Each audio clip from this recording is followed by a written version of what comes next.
এই তরুণীরা কোথায় যাচ্ছ? বালিকা এদিকে আসো। চাচা চাচা আমাকে ডাকলেন? আমাকে আসতেছি। হয় তোমাদেরই ডাকলাম, এদিকে আসো।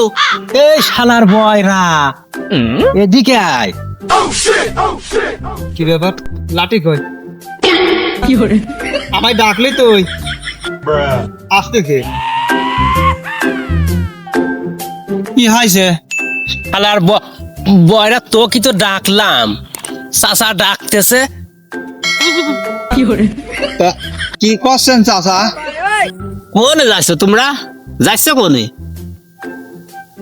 চাচা শ্বশুর বাড়ি যাচ্ছে গোপালগঞ্জে। গোপালগঞ্জে যাও আর যাই করো, ওই পাশায় কয়েকখান ছালাবাদি যায়া নাই আর্মিরা বাড়ি করে কিচ্ছু থবি না, পানিতে লাভাবেন। এই শালার বয়রা খসা, ওই তো গোপালগঞ্জে জাতি হনি বলে পাশায় ছালা বাঁধা লাগবে, তা ছালা নিয়ে আসি গেল। আগের থেকে কবা না, আমি মা ওই বাড়ি যাবো এমনি। শালা আগের থেকে বলে পরে দুই ভাই শালা নিয়ে আসতাম। কি তলা শালা নিয়ে আসি।